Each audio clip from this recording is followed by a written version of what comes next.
Mr. President, ladies and gentlemen, it is, of course, a huge honor and a privilege to have been invited to deliver the Wilbur Orville Wright Memorial Lecture, and a remarkable achievement that this is the 86th continuous lecture in that series. And we do, of course, honor here this evening the achievement of those two men who 94 years ago at Kitty Hawk changed the course of history, the future of the world, and the lives of certainly all of us here present. Now, I think the importance of this prestigious lecture and the way in which it is perceived around the world couldn't be illustrated possibly any better than that this week Prime Minister Tony Blair, Chancellor Kohl of Germany, President Chirac of France, Prime Minister Jospin of France, solely for the purpose of providing an appropriate lead-in to tonight's lecture, rushed together, met, and equally quickly rushed out a statement as their contribution to tonight's event, Where Now for the aerospace industry. And just in case anyone during the last 48 hours has been away on Mars or anywhere else and hasn't actually read what that statement was, I would like to read just a few extracts from it before I start. It says that the governments of France, Germany, and the United Kingdom share a vital political and economic interest in the efficient and globally competitive European aerospace and defense electronics industry. This will help to improve Europe's position in the global market, to promote European security, and ensure that Europe will play a full role in its own defense in the future. We, the governments, are agreed on the urgent need to restructure the aerospace and defense electronics industries. This should embrace civil and military activities in the field of aerospace and should lead to European integration based on a balanced partnership. It goes on to say it is primarily for industry, not for government, to work out the structure required. We, the governments, undertake for our part to implement the necessary measures in national policies relating to this industry in order to facilitate such restructuring. And it then says, we ask that the industry should present a clear plan and detailed timetable for this restructuring and integration by the 31st of March 1998. I think you'll all agree a pretty unique and historic statement. It's always difficult enough to get three European governments to agree on anything, but to agree on this absolutely vital direction for the industry is quite remarkable, and all solely for the purposes of their contribution to tonight's Wright Memorial Lecture. So what I would like to do, incidentally, this time last week, there was in fact some doubt that the wording that I've just read out would be trilaterally agreed in time for the announcement on Tuesday. And I was pondering what effect this might have on my lecture. I felt that on the credit side, it would allow my lecture to be perceived afterwards with quite remarkable degree of clairvoyance. But on the negative side, I would have to have been somewhat more guarded in my remarks than is now the case.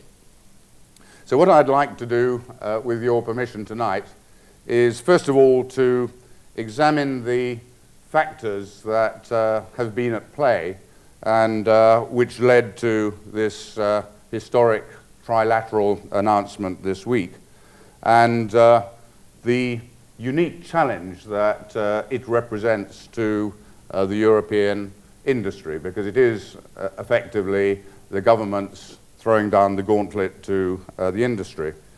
I will then address briefly the hugely difficult issues that now face the industry in meeting that challenge in the weeks and months and indeed in the years ahead.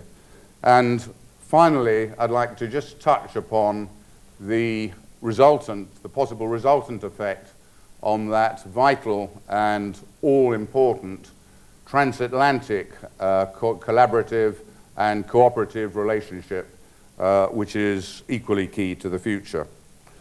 Now, as the whole of this subject is absolutely dripping with controversy, and really goes right to the heart of the whole European debate, I thought that I might as well go the whole way and begin the lecture with another really controversial few minutes, and really seek to link that day in Kitty Hawk 94 years ago with the present day, and therefore what I'm going to talk about, by presenting to you an entirely personal selection of the 16 airframe platforms that, in my view, have been most significant in that 94-year period in really charting the course for aerospace and the aerospace industry. Now, rather like the lottery, in launching into this, I do fully realize that there is absolutely zero chance, or 1 in 10 million chance, of any single person in this room agreeing with my choice of 16 aircraft.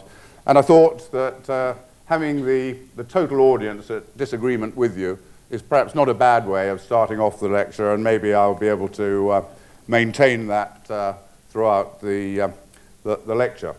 So let us start with my choice of maybe the great turning points in the last century. Starting with the first 94 years ago, the Wright Flyer itself and our two gold medal holders.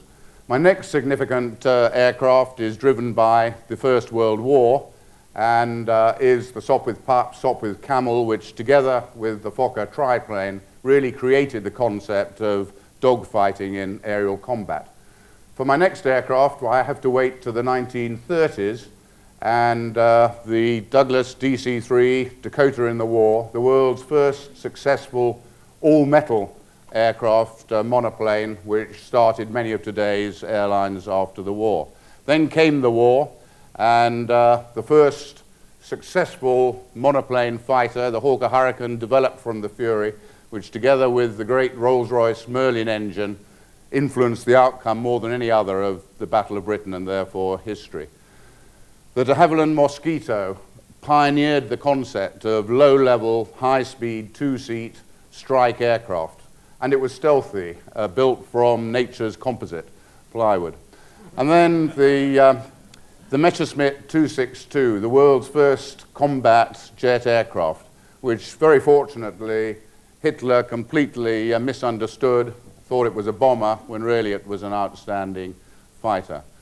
The Boeing B-17, not just for its contribution to daylight bombing, but because with over 8,000 built, it really was the foundation of the Boeing company of today, which has had such influence. After the war, the F-86 Sabre, one of the great fighters of all time, first supersonic jet fighter in a dive, the one that proved that dogfighting was as applicable to the jet age as it was to the First World War. The Boeing B-47 pioneered the concept of high aspect ratio swept wings and podded engines on large aircraft, followed by all subsequent successful large aircraft. Of course, no list would be complete without the de Havilland Comet. I'm delighted John Cunningham's here tonight, which pioneered jet travel, quiet, smooth, reliable, and led on to perhaps the most influential airliner of all time, the airliner that shrunk the globe, the 707, developed, I should hasten to add, from the military KC-135 program. A lot of these are all military derivatives. On my list next, the Harrier has to come as the aircraft which has demonstrated that VTOL is practical in military operations and combat, and will lead on to JSF and other vertical takeoff aircraft. The Boeing B747, massive breakthrough in ultra-long range, wide-bodied transport. I've slept 42 nights on a 747 this year alone, a month and a half. Concorde has to be on the list, pioneered supersonic travel, proved that it is safe, reliable, and regular, and will lead to great things, I know, in the next century. On my list, A300 and A310 not only pioneered the concept of wide-bodied twins that proved that European collaboration can be commercially highly successful, and look what Airbus has done since. The F-16, the world's first real fly-by-wire aircraft to enter service, has sold around the world through the concept of offset, licensed production, and assembly. The B-2, only because it is a salutary lesson to all those that procure and build aircraft, never again to concentrate on one form of technology, regardless of cost. $40 billion for just 21 aircraft. I rather wonder how one could go to war with an asset valued at some $2 billion if one could find a suitable, reliable enemy to deploy it against. So I hope I've stirred you up enough with disagreement to keep you in that mood, and a number of you will now disregard completely what I have to say the rest of the evening while you work out the real 16 of your own choice. But we're now, after all of that, in the aerospace industry. What I'd like to do is, during that century, which I have over 5 minutes or so skated very rapidly across, just trace what effect that's had on the industry that have made those aircraft. I'd like to, if I may, stick to platforms and therefore really airframes. All the SMEs and all the system suppliers and designers are equally important, but unless you have 5 hours to spare and we forget about dinner tonight, I will keep to the platforms and the platform integrators. So let us look at the United Kingdom first. Here is really what has been happening during that time. You see on the left the list of companies that had developed during the pre-war phase, First World War and post-World War, and many of the famous names, the Vickers of Vimy fame, the Supermarine of Schneider Trophy and Spitfire fame, Bristol right back to First World War, Bristol fighters, Bulldogs, and into the Blenheims and Bow fighters. English Electric right back at the beginnings, the English Electric Wren, one of the very early aircraft in history. Sopwith becoming Hawker and moving on. The great de Havilland Company, one of the pioneers of the world in inventiveness and conceptual development.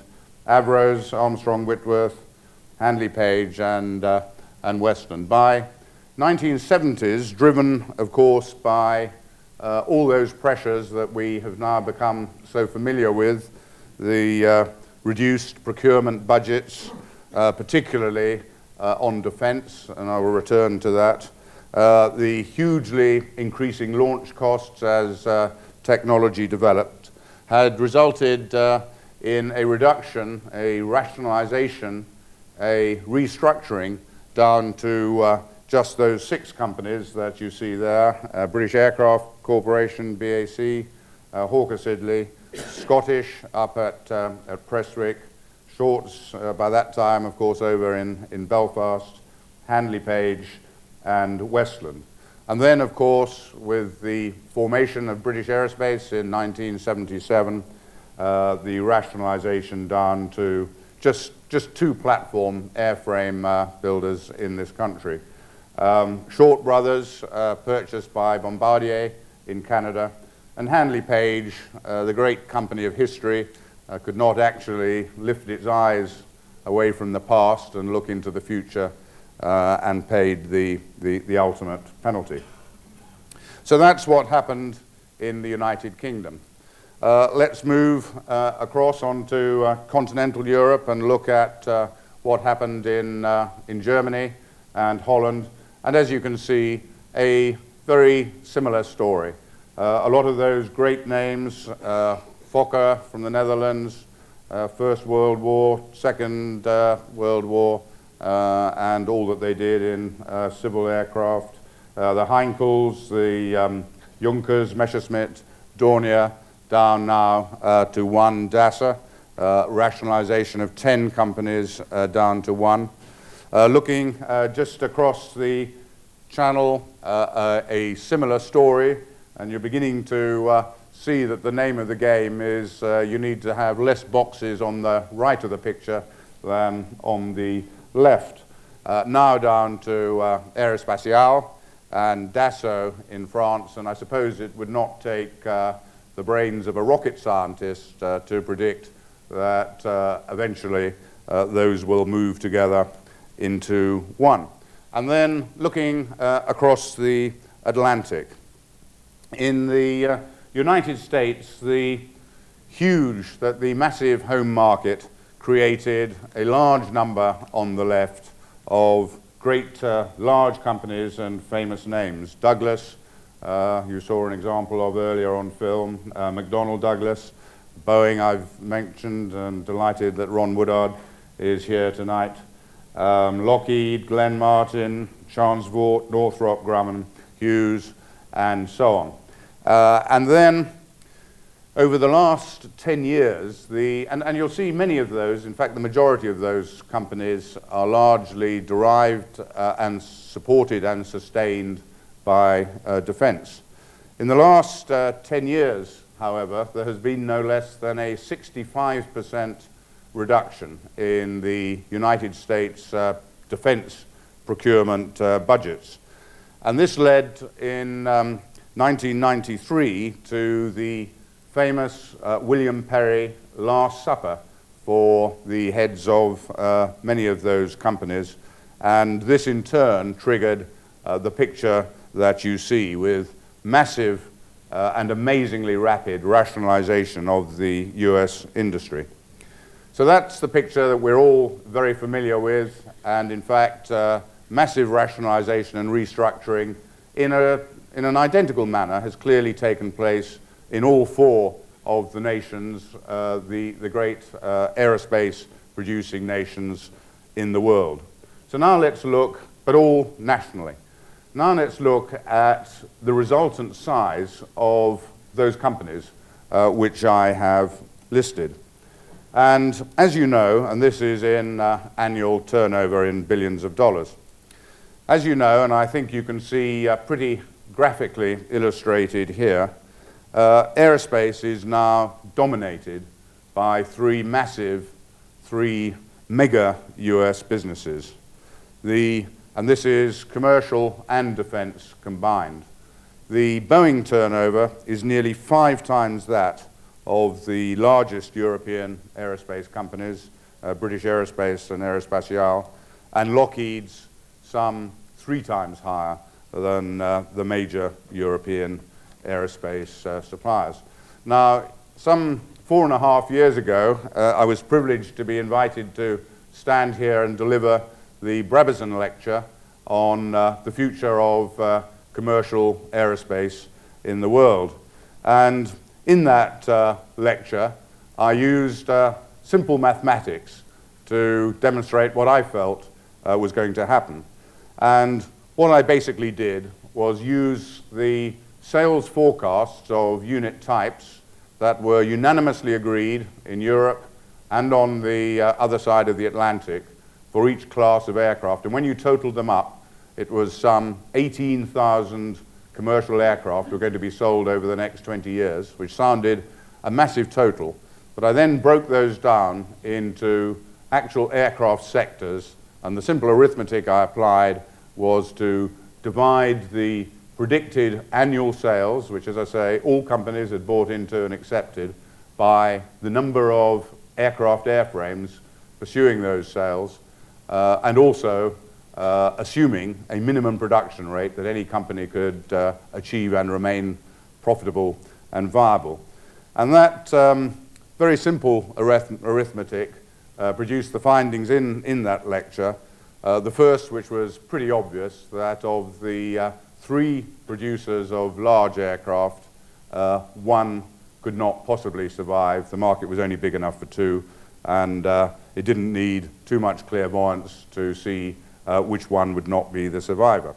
And indeed, Boeing and McDonnell Douglas are one company.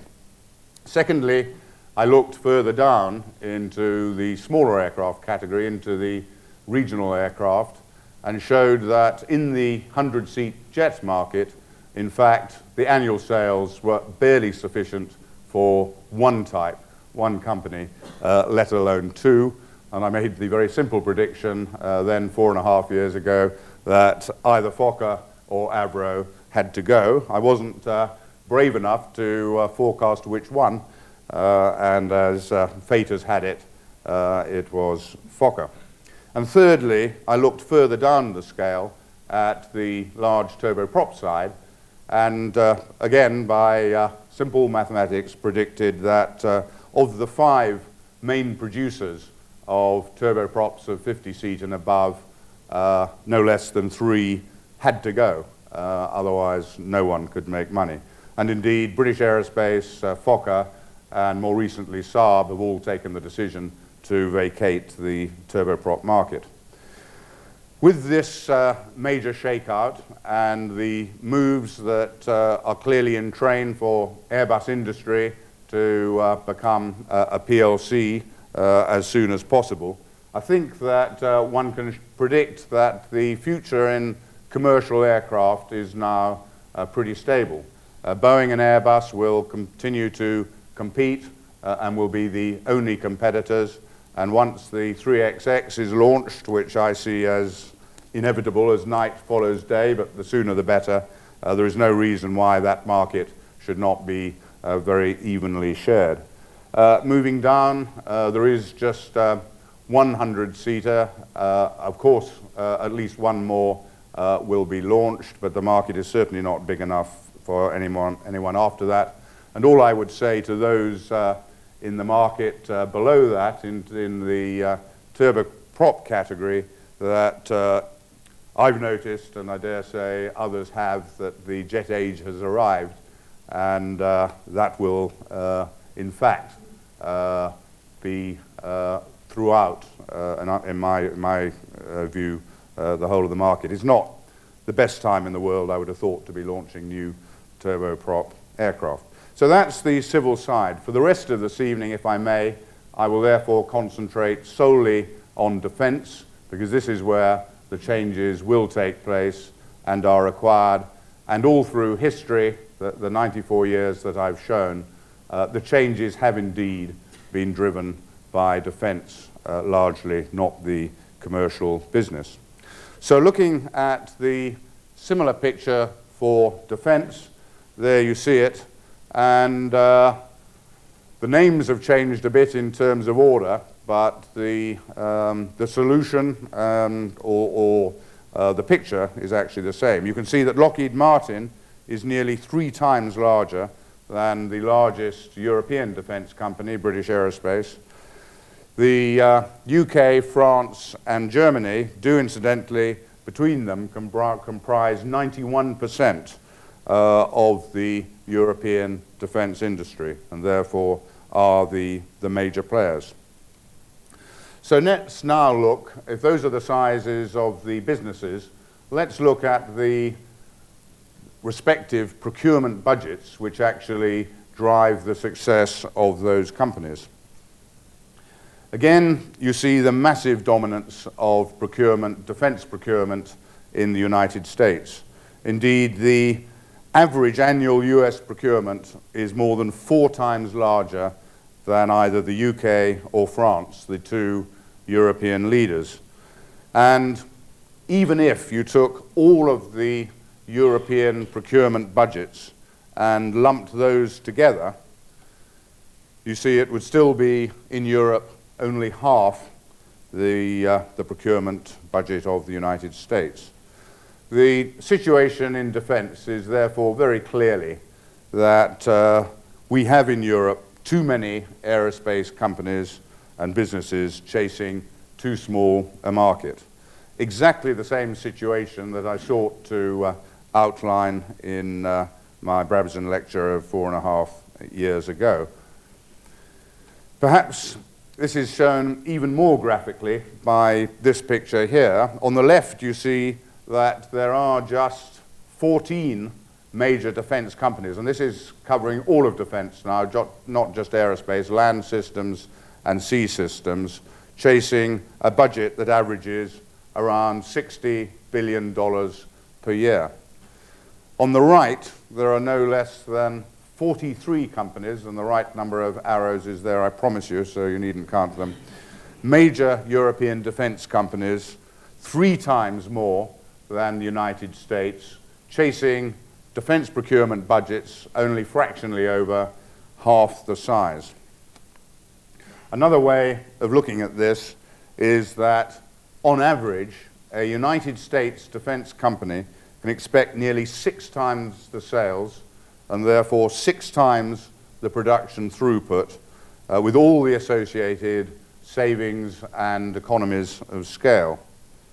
And this, perhaps more than any other picture, is the one that has led to the 3 governments at least taking a governmental position on what needs to be done about this, this situation and asking for those plans for March the 31st. And I'm delighted that Dick Evans is here tonight, because I think that, in my view, in the last year or 2 or 3, there has been no stronger voice in Europe than Dick's for the vision of what needs to be done. And I'm thrilled that he will now be and continue to be right at the center of this key planning phase over the next few months. So what is the way ahead? Well, let's just for a moment smoke a little opium and think the unthinkable and see what it would look like if Dick Evans and George Simpson suddenly decided to get together and British Aerospace and GEC were to merge. I'm only smoking opium for a second, I assure you. And suddenly, the United Kingdom would become a major player on the world defense scene in terms of balance sheet strength. And this would certainly provide some beneficial rationalization in a small number of fields. In the field of radar systems with British Aerospace's pending acquisition of Siemens Plessey and GEC's Marconi radar. In command and control systems, where both British Aerospace and GEC have command and control capability. And of course it would provide huge economies of scale in management, in infrastructure, in marketing, and so on. But it would, however, be largely a vertical integration, and vertical integrations do not shake out surplus capacity. Across the majority of those 2 companies, there is not huge duplication in product lines. And the real problem in Europe is one of surplus capacity and duplication. Whilst vertical integration in itself is clearly not wrong and has advantages, what is really required in Europe is horizontal integration, horizontal integration that shakes out the excess surplus capacity of internal European competition. And horizontal integration is, of course, the most powerful catalyst for eliminating those surplus capacities that do exist. So if some horizontal integration took place in Europe and just 5 companies, British Aerospace, GEC in the UK, Aerospace and Dassault in France and Dassault in Germany combined into one major European company, then Europe would clearly have a defense industry which could compete on equal terms with anyone in the world. And there you see the picture. Now, if you go a little bit further and add into that, or if you did add into that core 5 companies and add Saab in Sweden with the Gripen, Alenia in Italy, Casa in Spain, Thompson in France, then Europe would be right up there with the biggest, with Lockheed Martin in defense. So that is just dreaming and smoking opium for a minute. Let's now briefly turn our attention to the highly important missile business. Again, as you can see, there is a similar story. In this case, Raytheon is more than 3 times larger than the largest European company, Matra BAe Dynamics. And if Europe was able to combine the 3 companies that you see there, Matra BAe, Aerospace Missiles, and GEC, into one single major European missile business, then the picture would look like this. Europe would be in a position in the vital and growing missile business of the world to compete on equal terms with at least 2 of the major US players, if not with Raytheon. So if this is the broad picture in terms of numbers of what we're facing, what really are the issues and the drivers that are there for European consolidation? Well, firstly, I hope I've shown in what I've said to date that peacetime budgets, and particularly peacetime defense budgets, with the end of the Cold War, thank goodness, can no longer support the current number of players. That clearly is a fact. Secondly, that with the ever more rapidly increasing technology developments that we now see, development costs will inevitably continue to rise. They're not going to come down however much we would like them to.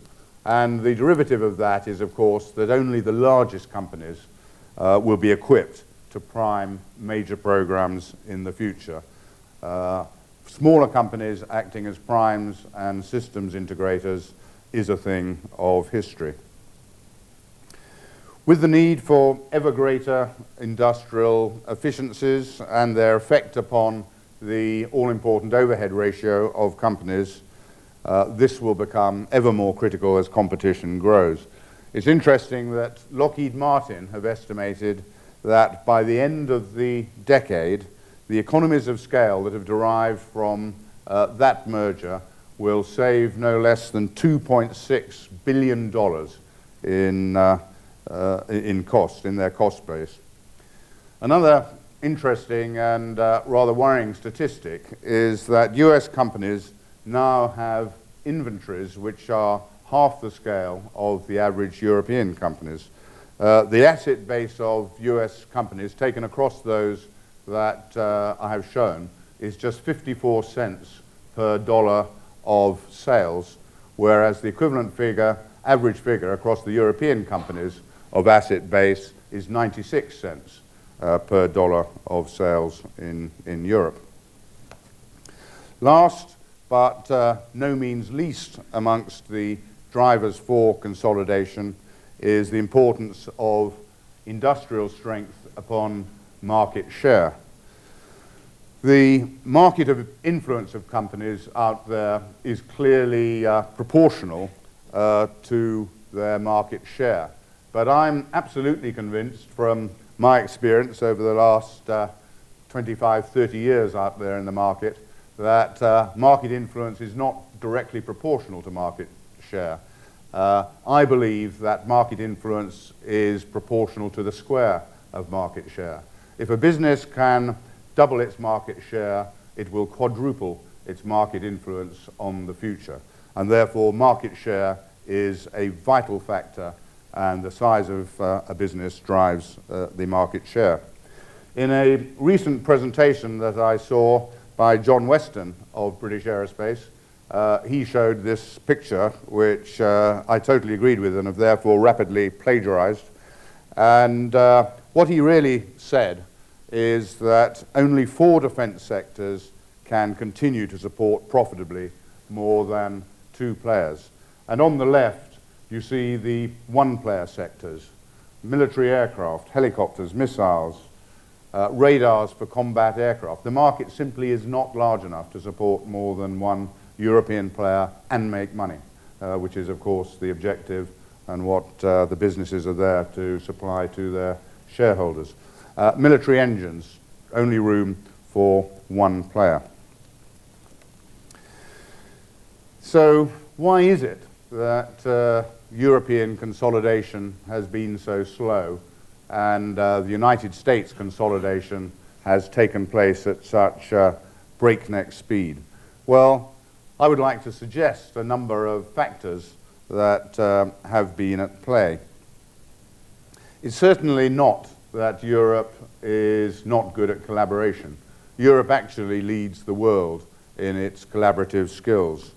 Just look at Concorde, a remarkable triumph for collaboration between France and United Kingdom in terms of technology. And I believe that the Concorde really paved the way in teaching us how collaboration should work. And I'm delighted that my old boss, Jean Pierson, is here tonight, surely one of the great figures in the whole of this century of aerospace development. And Jean, very nice to see you again here. Not only have we collaborated on Concorde, look at all the other successful European collaborative programs. I've touched on Airbus, a remarkable success story to show that the British, the French, the Germans, and the Spanish can work together so successfully, not only technologically, but in terms of commercial results. Jaguar, an Anglo-French collaborative program. Tornado, highly successful program, Britain, Germany, and Italy. The Lynx, the world's most successful naval helicopter, an Anglo-French program. Eurofighter, the fighter of the future, Britain, Germany, Italy, Spain. Onto the missile side, the Anglo-French Storm Shadow, Matra BAe Dynamics, and so on. So we're actually remarkably good at collaboration. It's not that. It's firstly that you cannot really mix the public and the private sectors. It's like seeking to mix oil and water. The pressures are totally different. In the private sector, of course, the pressures are for efficiency, for productivity, for profitability, for rationalization, for shaking out excesses, for lean companies. For public-owned companies, the pressures are totally different. The pressures are political. The pressures are job preservation, and so on. They are in conflict. This is one of the reasons we are not yet a totally privatized defense industry in Europe, and that has affected progress. Secondly, there have been national restrictions upon foreign ownership in defense. In this country, Dick Evans and Ralph Robbins have been publicly stating the importance of removing these ownership restrictions, and similar restrictions apply elsewhere in Europe. Thirdly, there is and has been the inevitable desire for national leadership of defense programs. This desire for leadership has remained intensely strong and intensely competitive. National security is often quoted as the reason. I don't actually believe it. I believe the real reason is the status, the chauvinism of having leadership. The US, of course, has not had a national status problem, a leadership problem in their rationalization. Fourthly, there is a difference of view as to whether industrial restructuring should be led by government policy or by commercial considerations. I think that up to now, Britain and France have represented the different ends of the spectrum. In the UK, there has been a very hands-off approach to future policy. In fact, in previous government, the policy has been not to have a policy. And in France, the approach has been extremely hands-on, with the government really playing a huge role in dictating the way ahead. I happen to believe that the optimum is somewhere halfway in between these two models. I believe government has to take a lead and has to support strongly, but also that industry has to be allowed to make the commercial decisions that only they can. And I believe that the important statement of this week is an excellent step in this direction of government beginning to show leadership and agreement. So what is the way ahead if that is the situation that we face? Clearly, the privatization program has to be completed, and we here look across the channel with hope and anticipation in that direction. The alternative, of course, would be in this European collaboration for an Anglo-German axis to form the basis, and I think that would not be the right way for us to kick off. Secondly, on the way ahead, we have got to remove all cross-border restrictions on shareholding and ownership, and I believe that the statement of this week is a very clear hint that governments are now prepared to move in that direction. Thirdly, the shareholding should be driven by industrial and commercial considerations, not political considerations, not national status, not chauvinism, not national leadership. We should let market forces apply in the ownership of the companies. Fourthly, ever since time began, rationalization discussions between industrial leaders have often and frequently founded on the debate, the very important debate, as to who gets which job around the board table, and of course, in particular, who leads.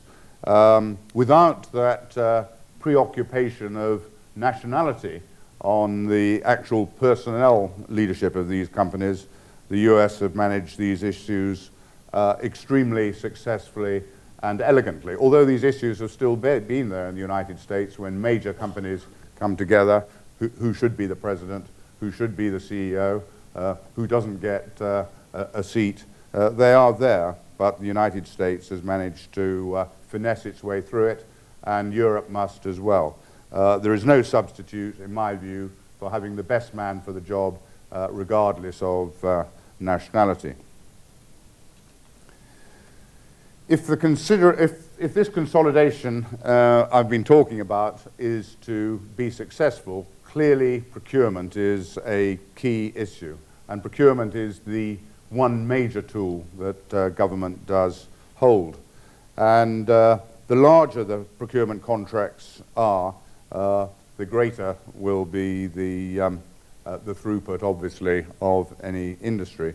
Large companies cannot survive on comparatively small orders and small production runs, and these are the derivative of the fragmented procurement approach that we currently have in Europe. And let's not underestimate the difficulties. OCCAR, the new armament agency, will seek to, of course, to bring together best practices of procurement in UK, France, and Germany and Italy, but best practices alone do not represent rationalization of operational requirements. And rather than individual nations fighting for leadership in technology in every sector, what we have to achieve is a European agreement on centers of excellence and the distribution of centers of excellence. No longer can we afford the duplication of those centers of excellence. And finally, I think it's absolutely vital that any collaborative programs should be product-led and not led by idealism. Success in the past has only been achieved when businesses come together to prosecute clearly identified objectives and clearly identified portfolios of products. I think the most classic example of this is Airbus industry. If Airbus had come together as a conglomerate to think about what it should do, there would be no Airbus now. What Airbus industry and the three nations, or the four nations, came together to do was to design, develop, build and sell a specific product, the A300, and a derivative family from that. It is, in fact, the only way to go. Now, is all this, are all these challenges that I've articulated just simply too difficult to overcome? And should we instead bin all this, and should the recommendation on the 31st of March to governments be that it's too difficult, and what we ought to do is concentrate on building the transatlantic relationships that we already have, and seek to put Europe and the US together instead of Europe together first? Well, I believe there are a number of fundamental problems which prevent this approach. The first problem is, in fact, the very size of the United States market compared with the size of all the fragmented European markets. And the size of this US market inevitably dictates that those major US defense companies, who I've shown and whom we all know, will have leadership and will continue to have leadership of their national defense programs. Therefore, with a transatlantic attempted collaboration, Europe would inevitably lose its capability to prime major programs, would lose its systems integration capability on major programs. Now, the United States is certainly pursuing a global strategy. The United States is not being parochial or insular. Outstanding examples of that are such companies as IBM and Microsoft. And of course, Boeing itself is pursuing an extremely successful globalization program through its supply chain. And Boeing aircraft have major components built in Japan, Italy, and increasingly in the future, the United Kingdom. But the United States globalization is through, in fact, captive subcontractors and the supply chain. Secondly, the United States is, of course, the world's only remaining superpower. And with this comes the resultant independence of foreign policy, which will be, and is important, of course, is maintained. The US would therefore find it politically totally unacceptable to rely upon foreign leadership of any of its national defense equipment programs. Thirdly, the size of the US home market and the industrial strength of the resultant companies mean that collaboration, international collaboration, is not a prerequisite for access and market share in the international market, as it is for each of the individual European programs. Now, I hasten to add that this is not to say that I in any way am proposing a fortress Europe, or for that matter, a fortress United States. I believe that transatlantic cooperation and transatlantic partnership are absolutely vital ingredients for the development of industries in Europe, and I believe industries in the United States. And we already have a number of extremely successful Anglo-US collaborative programs. I've mentioned Airbus. Interestingly, on average, Airbus aircraft across the range are 30% US content. Therefore, Airbus is not a European collaborative program, it is a transatlantic collaborative program. There are other highly successful examples. The Harrier, one of my 16 most influential aircraft of the century, became, in collaboration with McDonnell Douglas, as it was at St. Louis, the AV-8A, and now the highly successful AV-8B. The Hawk of British Aerospace is also the T-45 of the then McDonnell Douglas, now Boeing, the United States Navy trainer, and a highly successful program that is. And of course, let us not forget Rolls-Royce, the procurement and merger with Allison, a major, highly successful transatlantic collaborative program. Looking into the future, there is the Nimrod 2000, the British Aerospace Boeing collaborative program, which will be highly successful and, of course, influential over the next quarter century. And looking even further into the future, the JSF program, a vital international transatlantic collaborative program featuring not just British Aerospace and Rolls-Royce in this country, but a host of vital systems suppliers. I think the truth is that the larger and stronger the European industry becomes, the more capable of transatlantic collaboration we become in Europe, and indeed the more attractive European industry becomes to the United States mega companies. And therefore, these will become partnerships and collaborations more of equals than of unequals. And partnerships and even marriages of unequals never tend to be a long-term success. I believe actually the future will not be one of Europe versus the United States.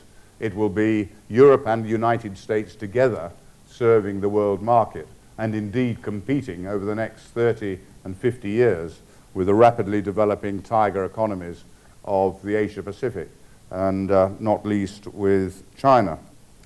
And as the only true transatlantic collaborator at the moment, the United Kingdom, I think that we in this country are in a crucial and absolutely unique position to lead this transatlantic collaboration.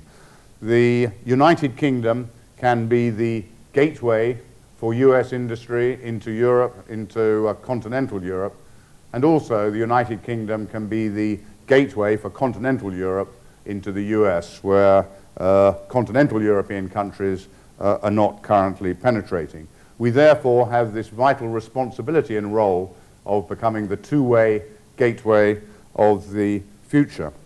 Now finally, briefly, I'd like to look at the thing that drives all of the future development of the programs that these industries will be facing, which is the R&D budgets. It is an extremely serious issue. Today's programs that we've been talking about do actually, of course, result from research and development, research and technology, which took place 20 years ago, not what happened last year and the year before. And here you see the massive differential between the United States R&D budgets, annual budgets, and those of individual European countries, I beg your pardon, which you can just see down along the axis. Even if you combine all the European R&D budgets together, you still see that the United States is spending more than 3 times that of combined Europe on research and development. And worse still, much of this European research and development money is wasted by duplication and triplication of effort. It is crazy that Europe should be developing 2 air superiority fighters, Eurofighter and Rafale. It can make no sense. It is crazy that Europe should be developing 3 main battle tanks, the Challenger in the United Kingdom, the Leopard in Germany, the Leclerc in France.